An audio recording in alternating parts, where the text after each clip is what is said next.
Hello everyone, and welcome to GDI Consulting's webinar on how to do an OASIS Plus eligibility assessment. So as a way of introduction for those of you who are new to my training webinars, my name is Ab Vand and I'm VP of Capture at GDI Consulting, one of the leading capture and proposal management firms for federal opportunities.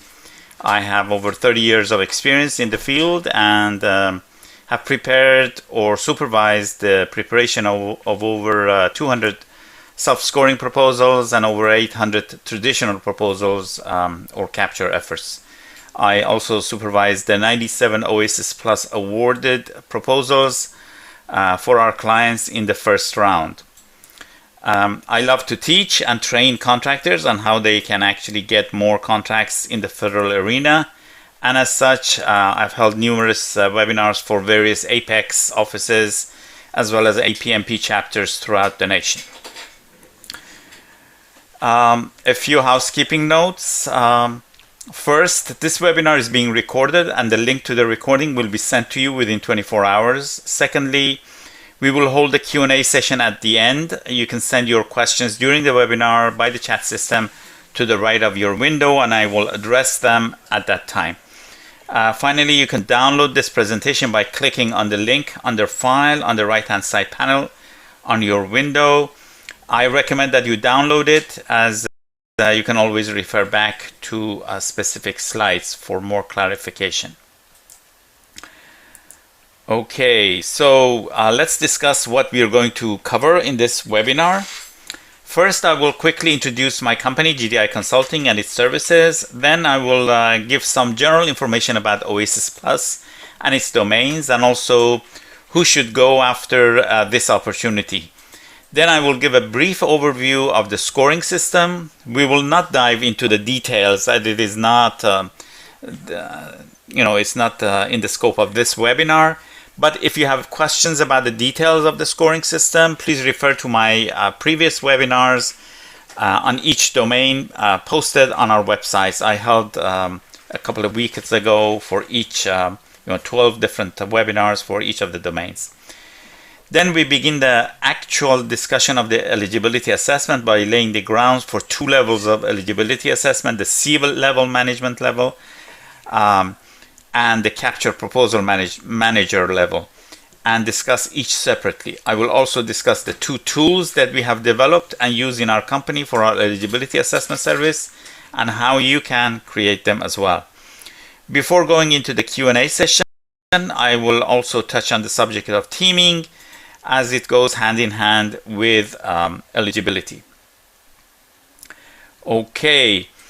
So let's start now. Let me very quickly give you a short intro to our company for those of you who are new to our webinars. So GDI Consulting has been in business for over 15 years and we focus on federal and SLED proposal development and capture services.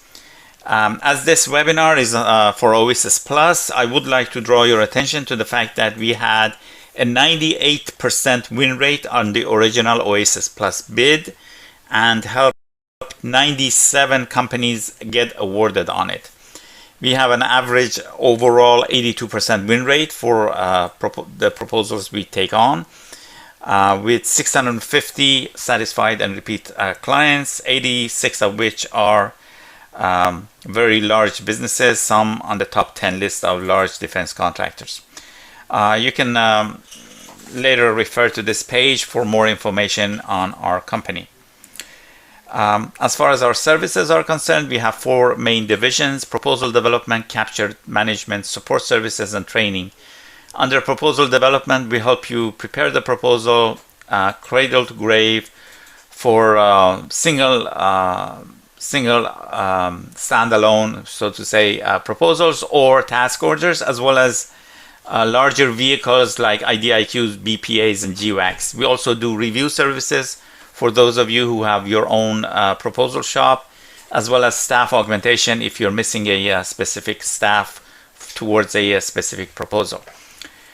In capture management, we provide long-term dedicated capture management services as well as short-term sourcing and qualification And we have special programs for OASIS Plus, GSA Mass and Seaport for sourcing, finding out particular task orders and qualifying them for you.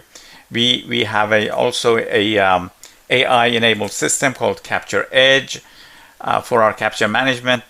It's a platform used to find opportunities, find contracts, find competitors, pricing, everything that you would need, and it's very economical as well. Under support services, we provide competitive intel, black hat exercises, and the price to win. We also help those companies who are going for a DCMA or DCAA audit of their accounting system. We help them prepare their accounting system.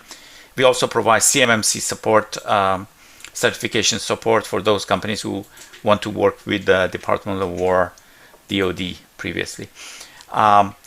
Finally, we provide customized training for both proposal development and capture management. So these were the services our company provides. Okay, let's now dive into the main topic of the webinar, which is OASIS Plus. Let's start with quickly giving some general information about OASIS Plus and its domains. So you can think of it as 6 different contracts. They separate them out based on what we call tracks, or sometimes called solicitations. It's essentially the socioeconomic standing. So we have total small business, 8A, hub zone, STV, OSB, women-owned small business, and unrestricted for large businesses. So these are 6 different contracts essentially, and under them come the domains. So 6 times 13, or in most cases 12. I will get to that.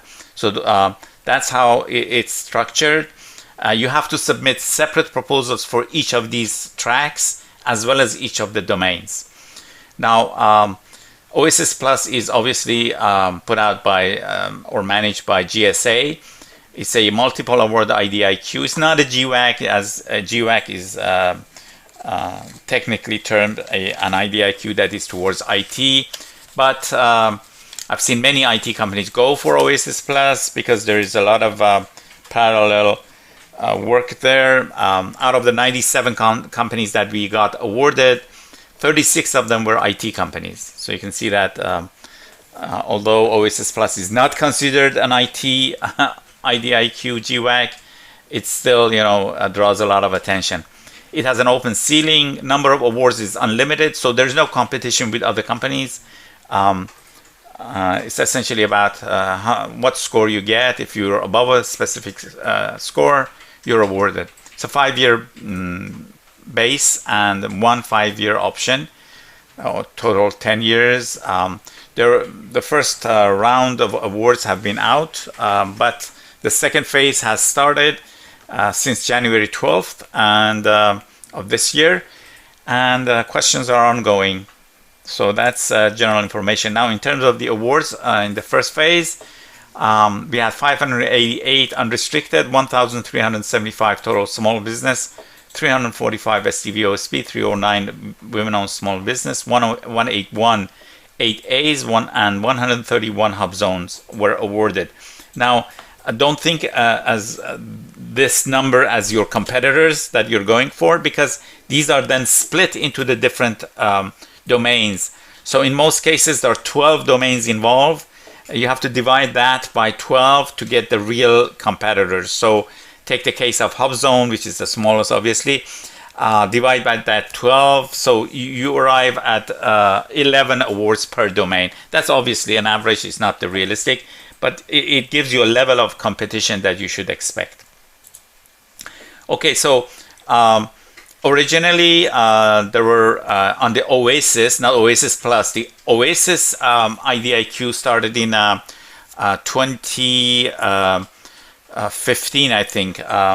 It was awarded at that time. So there were only 3 domains: technical and engineering, management, advisory, and research and development. Then in 2023, when they put out OASIS Plus, they added 5 more: intelligence services, enterprise solutions, facility services, logistics services, and environmental services. Then now in this phase, 5 more to the right, 9, 10, 11, 12, that's business administration services, human capital services, financial services, marketing and digital outreach services, and social services were added. So these 13 different domains cover the entirety of OASIS Plus domains.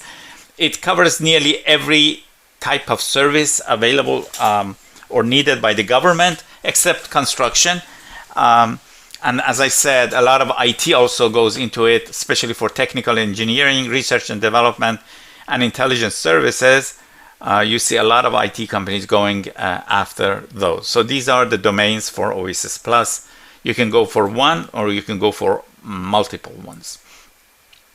Okay, so let's first see why we should pursue OASIS Plus and what's all the fuss about it. So why OASIS Plus? Let's look at why OASIS Plus has become a cornerstone of federal procurement strategy. As one of the largest and most versatile service contracts in the federal government, OASIS Plus is designed to handle complex integrated solutions that don't fit into a single box. So it's about complex projects. Its scope is vast, covering nearly all non-construction industries, as I mentioned, ranging from logistics and environmental services all the way to specialized domains like technical and engineering, R&D, and intelligence. So a key takeaway, as I mentioned, is although OASIS Plus is technically a professional services vehicle and not so to say a pure IT GWAC, many of the top US IT firms are primary players here and going for it. This is because the vehicle allows for significant IT components, including software development and offensive cyber operations as examples, as long as they're integral to a total mission solution. And that's why many companies are going after T&E, technical engineering, R&D, and intelligence domains. So there is no budget ceiling. There is no program-wide cap, allowing agencies to obligate high dollar requirements without restriction. It has a 10-year runaway. It features a 5-year base, as I said, a 5 years option, providing a stable long-term period of performance for complex programs. And competition is maximized. Unlike standard contracts, there is no limit to the number of awardees. Every qualifying firm that meets the threshold can win a seat. So with phase 2 now open for on-ramping, the GSA is moving aggressively to make this its best-in-class flagship. So if you're providing high-end services, OASIS Plus is no longer optional. I think it's where the government's most specialized work is being consolidated, and you should go for it. Now, who should participate? One of the most powerful features of OASIS Plus is its inclusivity. Whether you're an industry giant or a small company looking for your first federal win, this vehicle is designed to be your primary entry point for professional services. For those of you new to OASIS Plus, the tent is wide. If your company's core competencies align with any of these 13 domains, including the high growth fields like intelligence, R&D, and the new phase 2 domains like human capital or finance, you should be at the table. Leveraging status. For small businesses, this is your chance to turn your set-aside category into a competitive advantage. Are you transitioning to Prime? Are you thinking of that? If you've spent years as a subcontractor and are ready to take the lead, OASIS Plus provides the structured path to becoming a Prime contractor. First-timers to federal government. Even if you have never worked with the federal government, the continuous on-ramping model means you can join the program as soon as your qualifications meet the threshold, and you don't need any past federal contracts to compete. So you can use your current non-federal contracts. For our current OASIS Plus contract holders, Winning your first seat was just the beginning. The expansion into phase 2 offers 3, I think, strategic growth paths. First is domain expansion. So don't limit yourself to your initial award. Use your growing past performance to add more of these 13 lanes to your portfolio. Secondly, phase 2 specialization. GSA has added 5 brand new domains: business administration, financial services, human capital, marketing, and social services. If you have these capabilities, now is the time to update your coverage. And finally, third one, socioeconomic growth. If your small business has gained new certifications, such as becoming women-owned small business or HubZone certified, anything like that, you can expand your set-aside coverage to compete for for even more targeted task orders. So in short, OASIS Plus is a living vehicle. Whether you're breaking in for the first time or expanding your footprint, the door is now officially open after January 12th. So, for the sake of our discussion on eligibility assessment, let's have an overview discussion of the scoring system used in OASIS Plus. I will not go into the details. As I mentioned, you can refer to the webinars I held for each domain, specifically for the specific scoring system of that domain. This is a general overview. So as a whole, this is a self-scoring proposal. Everything depends on the score you get. Maximum score you can get is 50, whether you're small business or unrestricted. For all domains, it's the same. Now, if you're a small business, the minimum threshold is 36. If you're above 36 points, if you get above 36, you are awarded. For unrestricted, it's 42. One of the domains called Enterprise Solutions is 45. We will not cover that because it's for very, very large institutions. So 36 for small business, 42 for unrestricted are the threshold. Now, how do you get those points? There are 3 score factors, main score factors. Qualifying projects, or QPs. I will be mentioning the term QP a lot. So qualifying projects, 5 contracts that you have performed. They're called qualifying projects here. Then federal experience projects, any federal experience you've done. And then systems, certifications, and clearances. These are the 3 main score factors. But the main one, the key players, are those 5 QPs, the 5 qualifying projects. They get between 70 to 90% of the points for small businesses, and 68 to 88% for unrestricted, depending on the domain, because the domains, the scoring is different for each domain.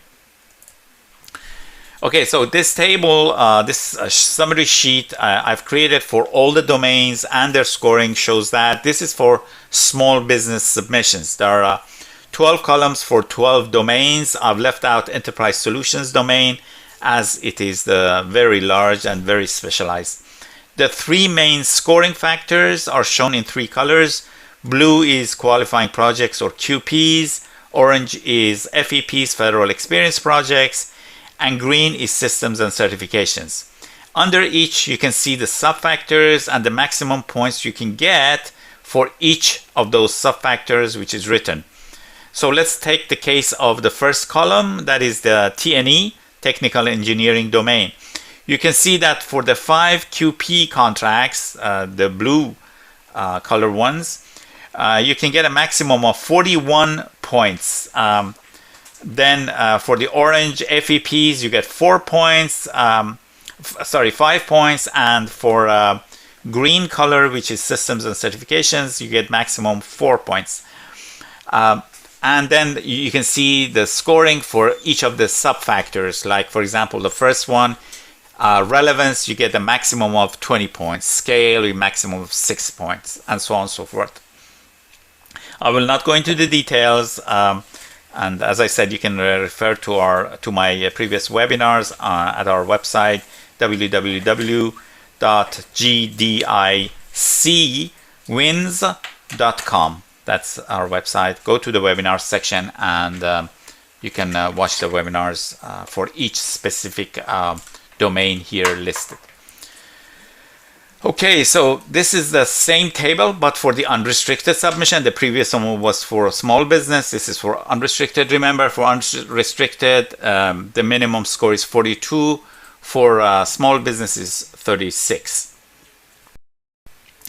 To compare graphically the scores of the three main factors, you can see it here. I've shown it for the T&E domain. Other domains are essentially similar, a little bit higher or lower.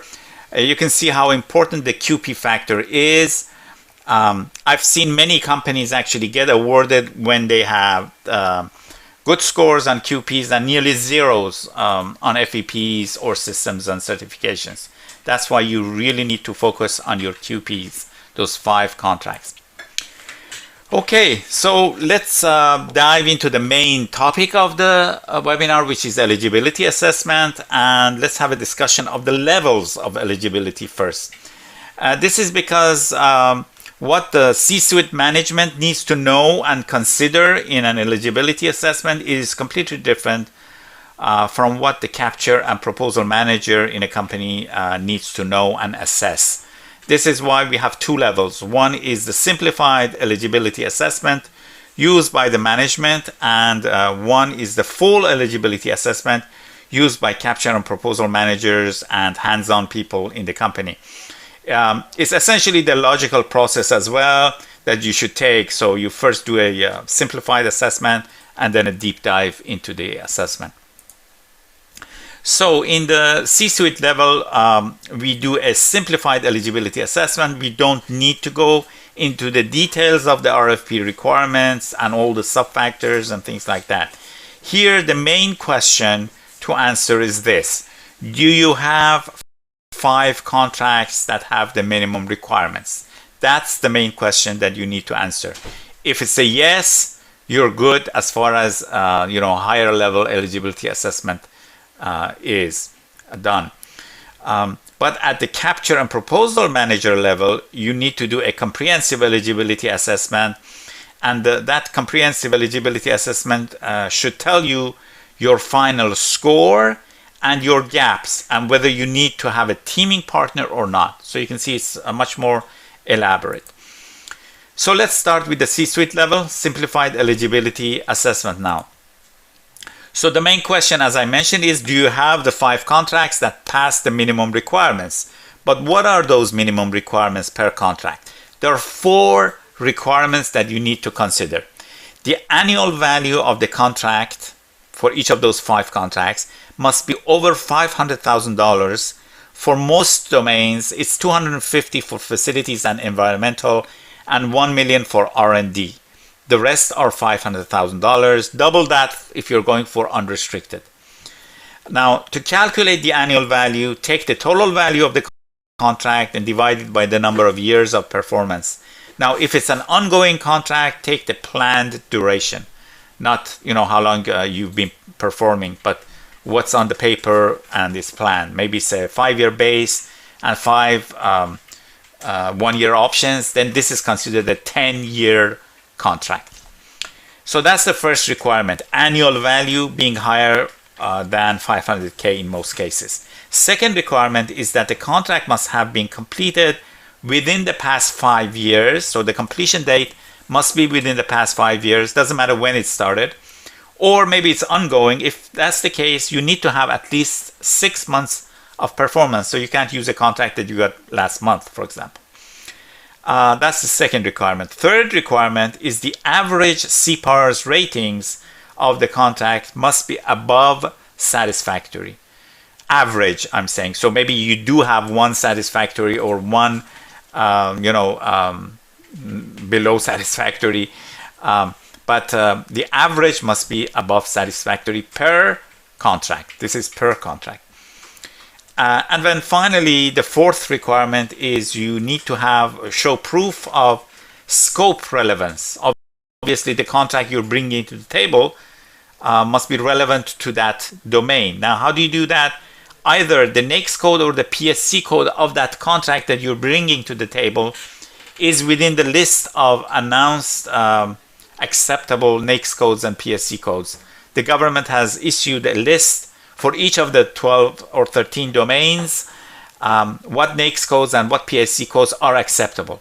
If your contract's NAICS or PSC is within one of those, they're called auto-relevant NAICS code and PSC codes. That's the proof. That's good enough. If not, it's still the door is not closed. If not, then you have to get a form signed by the contracting officer of that contract, or if you're submitting a subcontract, the prime, or if it's a commercial contract, the owner, attesting to the relevance. So, but at the end of the day, you need to prove the relevance of that contract. Okay, and then what type of contracts are allowed? Prime federal contracts, federal subcontracts, state and local contracts, and commercial contracts. All of these are acceptable. So you can see it's a wide range. That's why I said maybe you've never worked with the federal government. All your contracts are state and local or commercial. You can still use them if they have those 4 requirements mentioned above.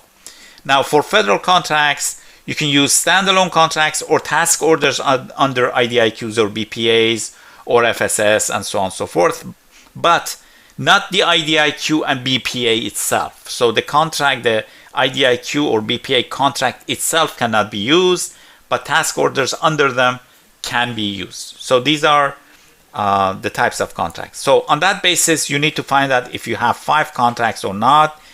If you do, then your capture proposal manager can then start on a full eligibility assessment.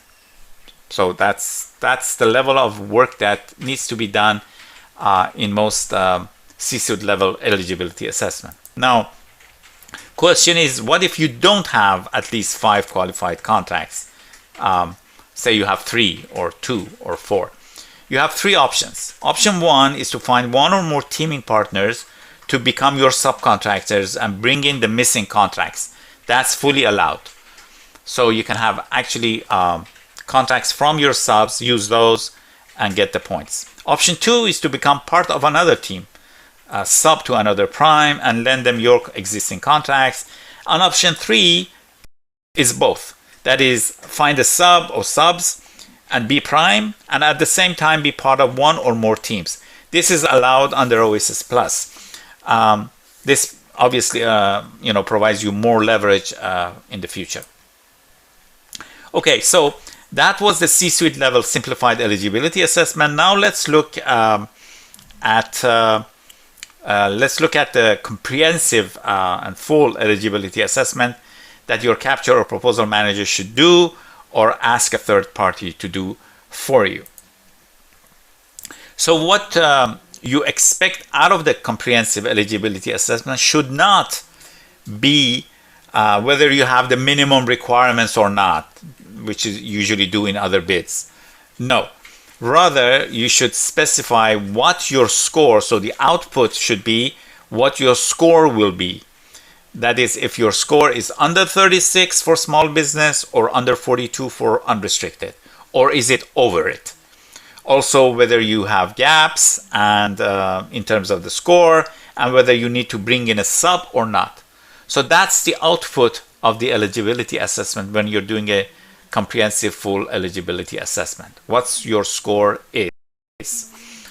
You must, for that, you must have read the sections L and M of the RFP multiple times to be able to do a comprehensive eligibility assessment. You must also understand the minimum requirements for the QPs as well as the FEPs. I mentioned a few for the simplified eligibility assessment. And you must focus on QPs, the 5 key contracts, as they are the main score bearers. So the process, however, is that first you need to extract all the score factors of the domain you're going after. So first you extract the score factors, how you're getting points under that domain. Then you create a form that lists these score factors as questions. I will show you a sample as we go along. Then independently, you need to assess each and every contract that you have based on these score factors and arrive at a final score for each contract. So you independently score the contract and find out, what score it brings to you. You should not have any bias towards specific contracts. Assess all of them. For example, many times a large value contract might give you a lower score compared to a smaller contract that can score higher in other areas. So don't have any biases. Just score all the contracts that you have. Obviously, contracts that have those minimum 4 requirements. So if a contract's total value is $100,000, there's no need to go further. Once you score each contract separately, then pick the highest 5, highest scoring 5. And remember that the overall QP score is not the sum of the scores for the 5 contracts. Some score factors have a ceiling. For example, instead of you have 5 contracts and you're allowed 2 points per that score factor for each contract, 5 times 2 is 10. But if you look at the maximum score, you see that it's 6 or it's 5. So when you're calculating your total score, you have to take that into consideration. Now, to do a comprehensive eligibility assessment, you need tools to pull together the different data and to help you organize and also help you do the analytical thinking needed to juggle around the score factors to find the best 5 QPs. In our company, we use 2 tools for this, a contract profiling form and a score assessment tool. So 2 tools we use, and I'm going to go over them, so perhaps you can create similar ones. Let's look at them. Let's start with the contract profiling form or profiler form. The purpose of this form is to independently gauge each contract against the domain's score requirements. So gauge each contract independently against the domain's score requirements. So this is a profiling form that we use, and you can create yourself to gauge the score each of the contracts bring to the table independently. Ours is done in Excel, but you can do it also in, say, Google Sheets or any other systems that you might be using. We use this, in fact, as part of our eligibility assessment service. We send it to you. You fill out the form and send it back to us, and then we review it and come up with the final score. But you can create one for yourself, of course. So let me go through the different parts of this. I've numbered them 1, 2, 3, 4, 5, and I'm going to discuss it that way. So looking at box number 1 to the left, this is where the type of the contract and the minimum annual value is written as a remembrance, as a note. So you remember that, for example, for this domain, this one is for T&E, technical engineering, the annual value must be 500K. So don't start filling out information for a contract that is overall value is $200,000 or something like that. So this is just a reminder. Now, in box number 2, that's the most important part. We list all the pertinent questions. That is all the score factors that affect the score of one contract. Note that this is domain specific. So you can see we're asking about the NAICS and PSC of the contract, period of performance, how many FTEs, that is full-time employees were used, number of labor categories, number of functional areas, or you can think of it as number of domains. If you had a surge situation, how many subcontractors you had performing under that contract. If the SAO required personnel with security clearance. And finally, if the average CPARS rating for this contract is above satisfactory. Now in box 3, so these are the questions we need to respond to. In box 3, we have listed a number of notes that can help you understand the questions better as well as respond to them in box number 4. Now, box number 4, the yellow highlighted cells are where you actually answer to the questions. Some are yes and no, so you just tick the box if it's a yes. If it's left empty, it means it's a no. You don't have that. That contract doesn't have that. and some of them you need to provide information like the total value of the contract or the period of performance. For the period of performance, you could also set up your system as asking for start date and end date, and the cell automatically calculates the duration. So that's one way of doing it as well. Now, box 5 is just the exact same thing as boxes 1, 2, 3, 4, a repeat, so that you can fill out the same information for the next contract. So here the first contract was Navy BB TAC, the second contract is Navy PPC. So for each contract you fill out this information and go from there. I should note that in our tool we're using 10 repetitions of this. So the form has 10 placeholders for these questions, so you can actually put in 10 different contracts. If you have more than 10 contracts, you can always use more forms, or actually have more than 10 repetitions of this.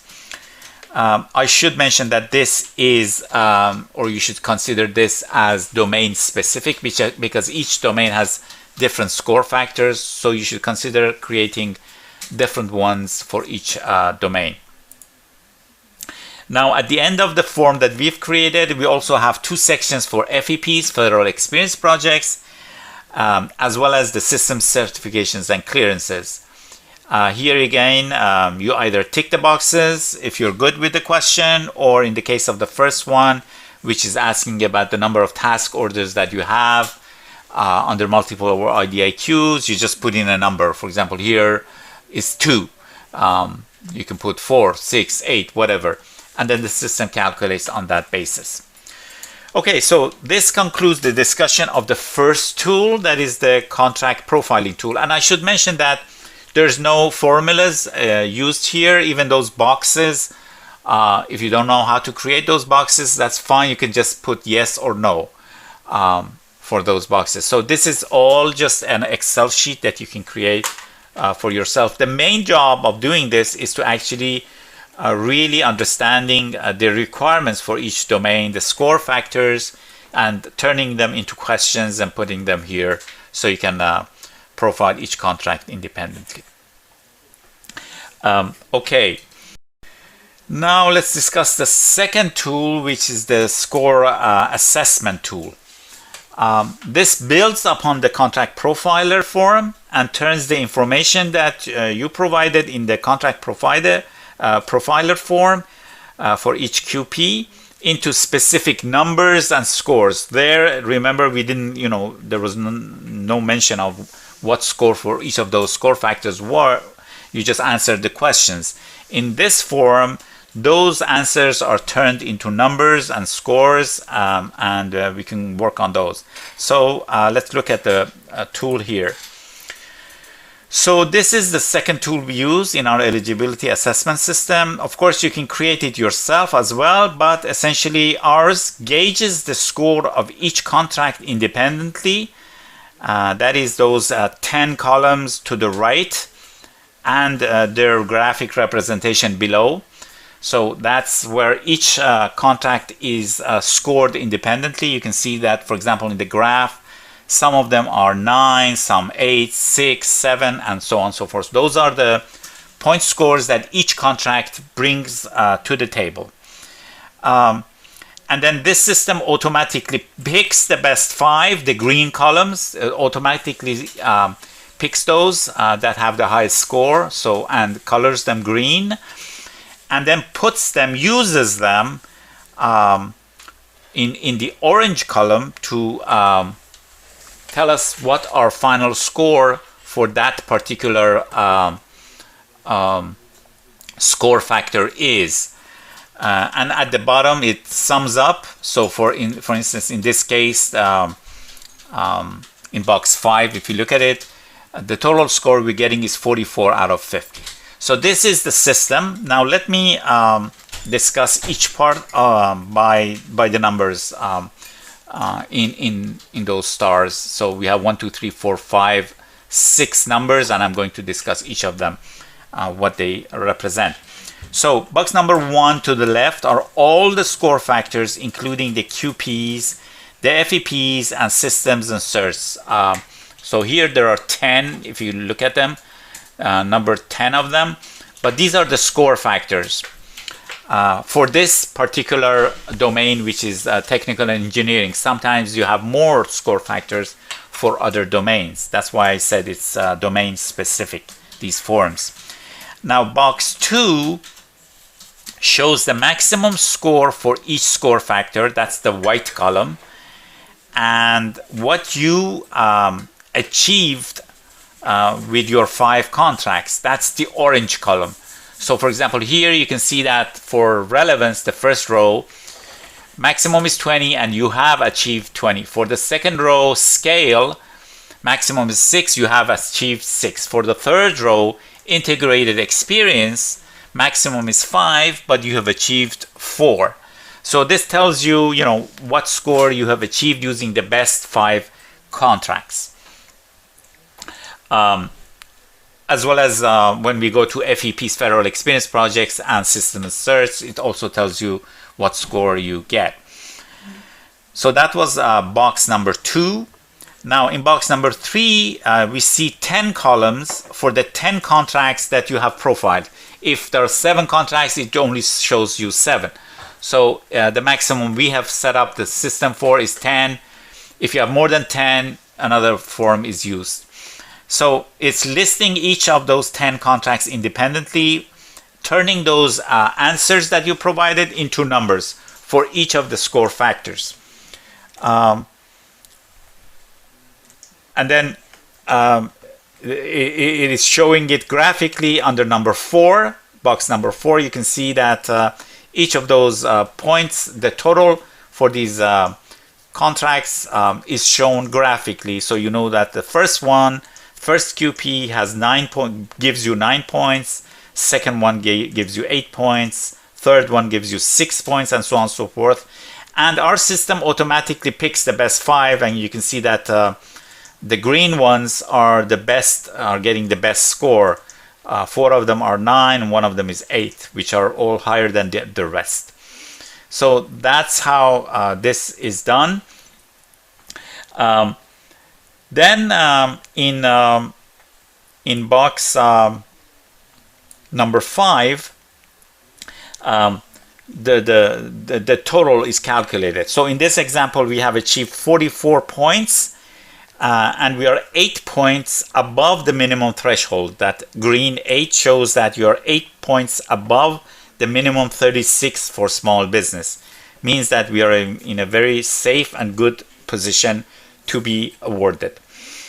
Now, note that you need to do some coding, or I should say Excel formulas to achieve these results. The formulas in our form do the following. So first, they read off the responses you provided in the profiling form, turn them into score factors, into scores for each of the each contract. So, for example, looking at relevance, for example, the first contract, Navy BB TAC, received 4 points for it because in the profiler you had provided the value of the contract. So the system checks the value to be above 500K. It also checks the date to make sure that it is within the past 5 years. It also checks, these are the requirements, remember, it also checks that because you have ticked the past performance rating being above satisfactory, and it also checks this NAICS code, the 4 requirements. If those are okay, these are all if statements, then you're given the 4 points. So this is the formula that is used. Secondly, it calculates the total score for each contract.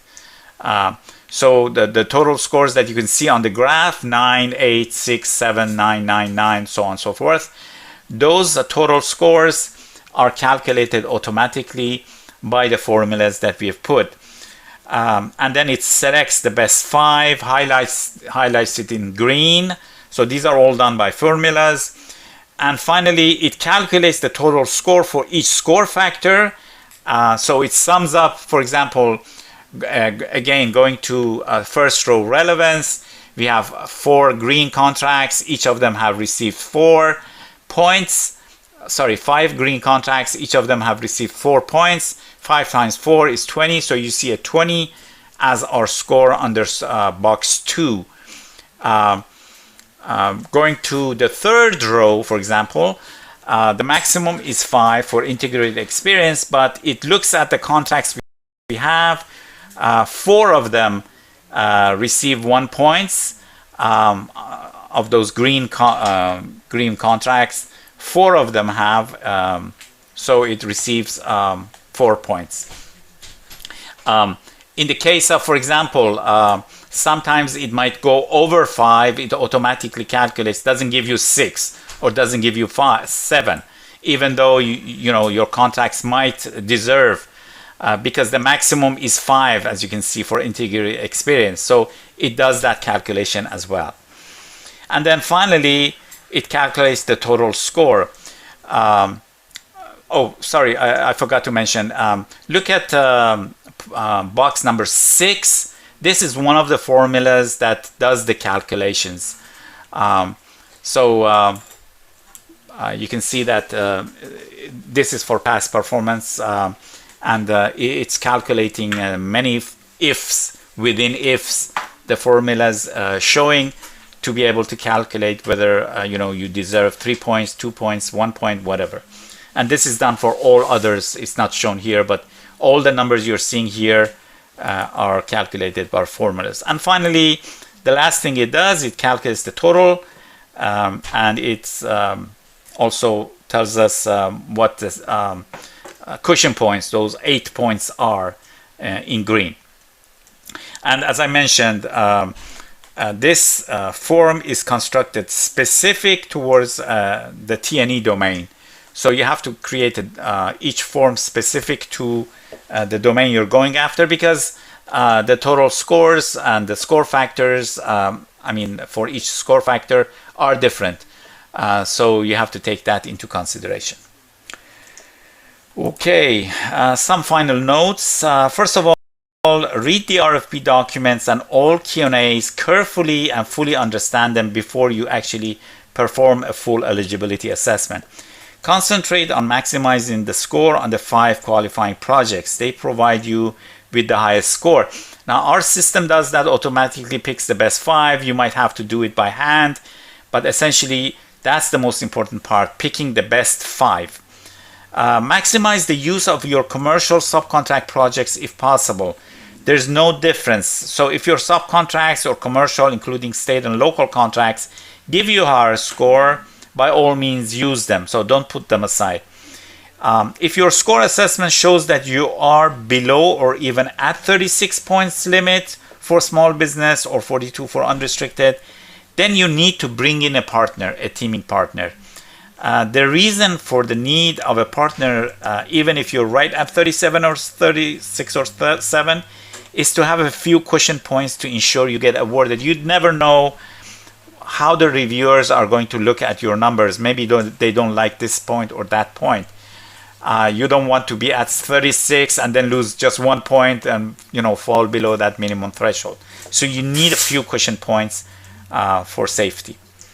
Finally, if you are new to self-scoring, get outside help to have a second set of eyes to assess and maximize your score for your eligibility assessment. You can use our services to do this eligibility assessment. We charge $490 for our service, and a senior capture manager will discuss the way forward with you after going through the assessment. I highly recommend this service, because then you know whether you should spend money, resources and time on preparing and going full force after the opportunity or not. I will paste the link for this service for you in a minute once we get to the Q&A session. Okay, teaming is extremely important in OASIS Plus. The short rule for teaming is if your own score cannot be above the threshold, use teaming, period.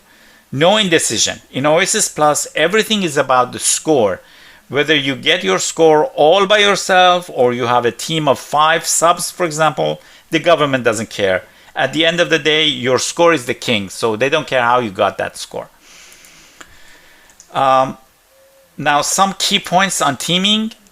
If you're not, as I mentioned earlier, 3 to 5 points above the threshold, that's 40 to 41 for small business, 45 to 46 for unrestricted, consider bringing in a partner, a teaming partner. You need those cushion points. Now, for partnering, JVs, mentor-protege JVs, and prime-sub relationships are all acceptable.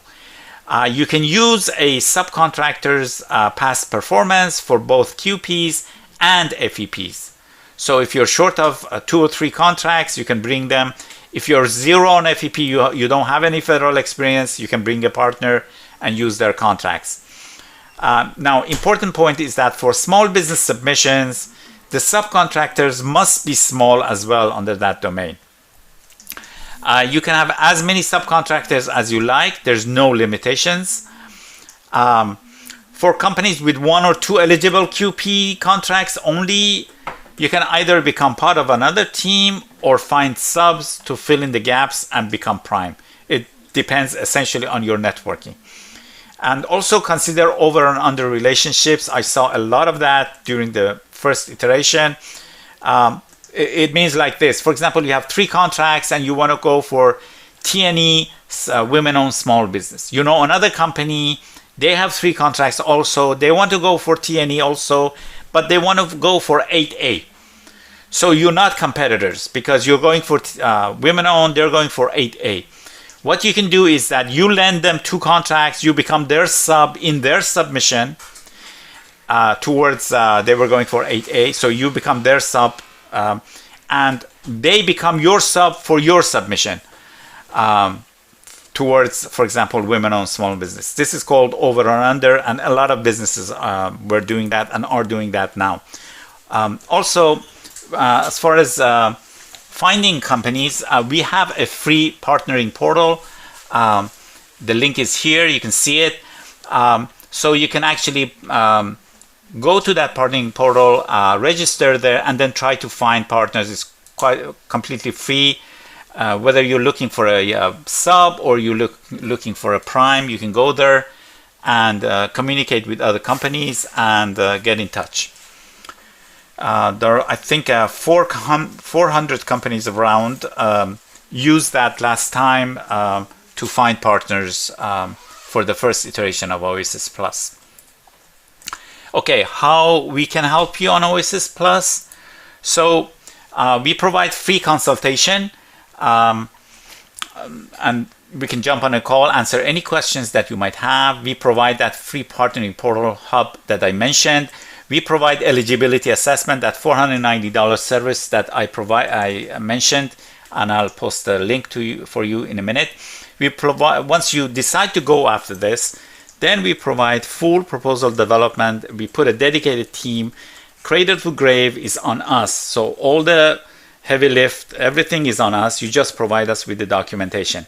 So we do score assessment and optimization, full proposal assembly, cradle to grave, full and multiple compliance checks, and then we help you upload to Symphony and audit it once it's uploaded. And don't think it's a copy paste. Usually it takes 2-3 days for uploading to Symphony and preparing for it. You have to fill out a lot of forms and things like that. And then for those of you who have your in-house teams, we provide reviewing and auditing, 2 rounds of compliance checks, score optimization checks, and uploading to Symphony. Help and auditing we provide for you. So these are the services we provide for OASIS Plus. And here is my contact information, email and phone, as well as my colleagues, Maroon Freedy. If you have any sales inquiries, if you want to set up a call and a consultation call and ask questions from us, all of that, you can contact us. Email is usually preferable. Okay, so we've arrived at the Q&A, and I can answer some of the questions that you've posted. Not quite enough time, but let's go over some of the questions at least. Question from Adam: can you paste the link for getting your eligibility service? Yes, Adam. I was going to actually paste it right now. So here's the link. I'm pasting it into the chat system now. Okay, I hope everybody can see it. Question from Alice. Why did you say it's better to create separate forms for different domains? It seems to be repetitive work.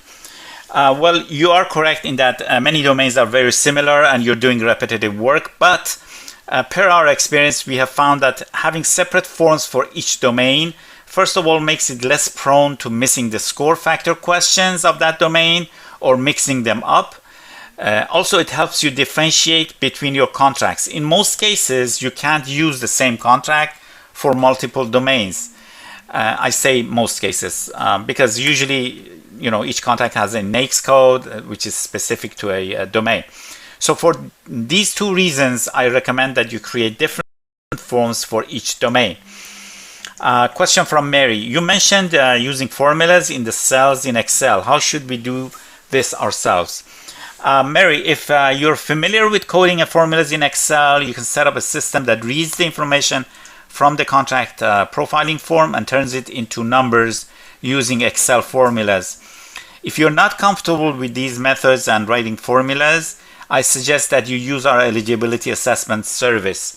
What we do is we send you the form that the profiling form we went over after you decide which domain obviously you're going after, and you just respond to the questions for each of the contracts as I showed you in the previous slides, and then you send that Excel sheet back to us. Then one of our proposal capture managers will sit down, work on it, pick the best 5 contracts, come up with the final score, and provide you with a written report with your maximized score and recommendations on whether to go solo or whether you need a teaming partner.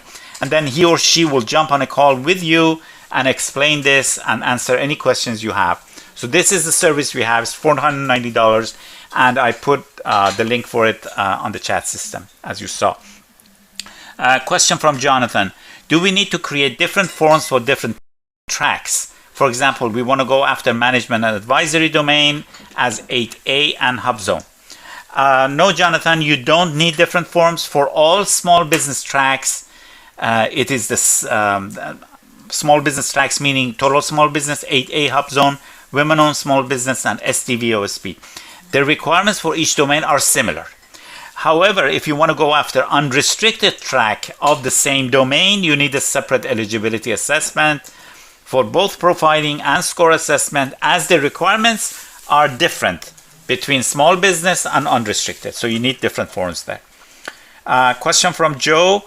How do we input a team member's contracts into the form? You have 2 options, Joe. If your contracts and theirs are not many, say you have 4, they have 3, you can put them all in one form and then pick the best 5. If you or your team member or members have many contracts, it would be best to have separate profiling and assessment forms built for each company and then combine them at the end. It's usually better managed. Question from Anthony. What did you mean when you said that some of the score factors have limits, if I heard you right? Okay, Anthony, I mean that, for example, for the scale subfactor, you can get up to 2 points per contract. Now, assume that all 5 contracts that you claim that you're using, they all are justified to receive 2 points. So 5 times 2 is 10. But the problem is that this score factor is capped at 6. So even if all 5 contracts can claim 2 points, you can't get 10 points for this. The maximum is 6 points. So in your formulas, you need to put that in. So when the formula is calculated for the total of the 5 contracts for that score factor, it doesn't come above 6. The maximum is 6. Question from Eric. If we only have 2 qualified contracts, how many subs can we bring along? Is there a limitation? No, Eric, there's no limitation. So you might find a sub that can lend you all 3 missing contracts, or use 3 different subs, each with 1 contract. It's up to you. It's a business and logistical decision that you need to make. The government doesn't care at all whether you have 1 sub, 10 subs, what. Another question from Eric. Did you say that we can get points for federal experience part through our subs as well? So the question is whether you get points for federal experience if you use subs. Yes, you can. So say you have worked with 2 federal agencies, you need to have worked with 3 federal agencies to get 1 point under the FEP. This is one of the sub factors. So if you worked with 3 federal agencies, you get 1 point. Now you have only worked with 2. So you have a sub that has worked with a different agency. They have 1, you have 2, the sum is 3, you get the point. So yes, for both QPs, the 5 contracts, and for FEPs, you can use your subs experience and get points for them. Okay, everyone, we are out of time. I think I have answered all questions, but I will check again. And if I've missed any, I will respond by email. So we are now at the end of the webinar. I thank you for participating. I should also mention that I will be holding another webinar on the reviewing and compliance for OASIS Plus proposals next week. So reviewing and compliance, that's once you have prepared the proposal. Here is the link if you want to participate. Let me paste it in the chat system. Here you go. Okay, so thank you again, everyone, and have a wonderful day.